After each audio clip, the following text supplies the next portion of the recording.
Ovo je jedan predivan recept. Ja sam sigurna da ovo svako voli. Starinski recept i verujte mi, nema ništa slađe i lepše. Ja moram odmah da vam pokažem kako je to lepo unutra. Punjeno džemom, a testo poput pene. Sipaću 8 grama suvog kvasca ili 25 grama svežeg i 300 ml mlakog mleka. Ovdje dodajem 100 grama šećera, znači odmah sipamo sve u mlako mlijeko i malo brašna. Kad stavimo brašno, onda ćemo da pokrijemo krpom i da čekamo 5 minuta samo da kvasac proradi. Pa ćemo da zamesimo ovaj predivan slatkiš koji je stvarno zaboravljen i nešto starinsko što smo pravili još kao deca. U nadošli kvasac dodat ću 100 ml ulja. Izvinite, 200 ml ulja sam stavila i dodat ću 2 jaja. Da ne bude posle do greške, jer pisat će i u pisanom receptu obavezno ispod videa, znači 200 ml ulja. Dodat ću 2 kesice vanilinog šećera, 18 grama. I sad mogu da dodajem brašno. Pripremila sam 700 grama, pa ćemo postepeno da sipamo i da zamesimo jedno testo.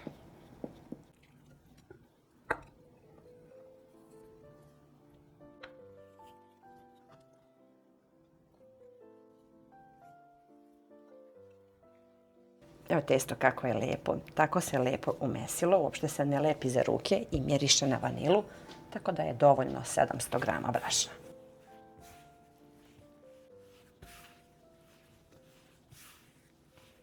Tačno sam potrošila 700 grama i to je sasvim dovoljno, a i dalje je jako mekano. Sad ćemo da stavimo u vanglicu da naraste nekih 15 minuta.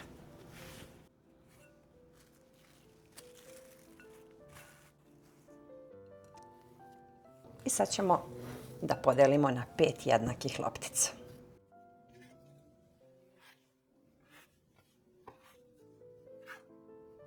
Znači imamo ukupno 5, sklonimo sa strane i odmah prvu razvučemo tanko.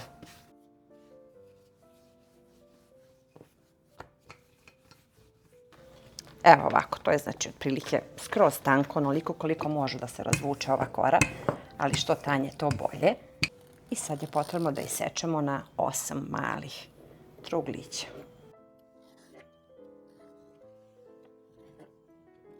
Treba nam domaći džem od šljiva. Možete naravno i neki drugi, ali po receptu ide ovaj džem od šljiva, pošto je ovo starinski recept. Naše su bake pravile ovako.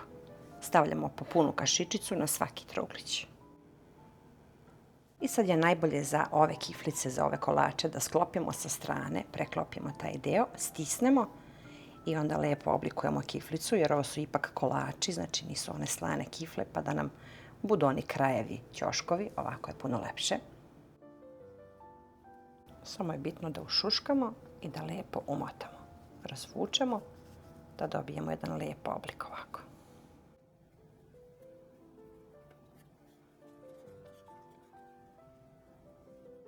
Baš su lepe, male, simpatične. One i treba da nam budu tako sitne. Stavljamo ih u pleh, pravimo malo razmak između i pravimo i ove sledeće loptice. Ima baš dosta. 5 loptica po 8 kiflica. Baš dosta. A vidjet ćete posle kad budemo ispekli šta radimo dalje.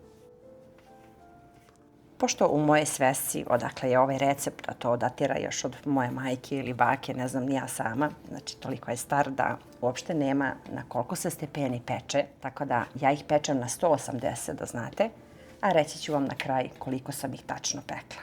Čekamo 15 minuta pre pečenja da malo narastu, a u međuvremenu pripremimo ovaj sirup. Ovdje ima 200 grama šećera i 300 ml vode. Samo da ključa 5 minuta, znači da bude ovako retko. Znate da sam ih pekla 15 minuta, da budu ovako blago rumene, ali su tako mekane. Ovo je jedno predivno testo. Sad se peče drugi pleh. Sad imamo ovaj preliv i sad ne umačemo, samo ovako malo nakvasimo. A ovdje imamo kokos, kako bi se on lepo zalepio. Evo ovako. To je tako mekano, ja moram odmah da vam pokažem kako je to lepo unutra. Punjeno džemom, a testo poput pene. Ovo su najmekše kiflice koje možemo da pripremimo ovako kao kolač.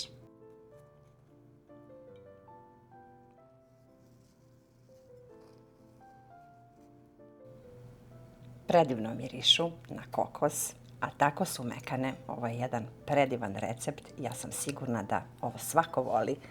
Starinski recept i verujte mi, nema ništa slađe i lepše. Sa vrlo malo namirnica dobijamo predivne kolače. Naše su bake znale najlepše kolače da prave. Pogledajte vi ovo, kao pena. Biće mi drago ukoliko budete probali ove predivne starinske kiflice i sigurna sam da ovo svako voli. Predivno testo, predivan ukus, bitno je da su jako mekane, stavite ih u neku kutiju na hladnom mestu i možete nekoliko dana da ih čuvate i što duže stoje, one su još mekše. Eto, to bi bilo za danas, da se malo zasladimo i podsjetimo na naše starinske recepte. Jedan predivan recept, pišite mi u komentarima da li volite ovakve kolače. Sve vas puno pozdravlja vaša Aurora, pa se vidimo uskoro sa nekim novim receptom iz moje kuhinje.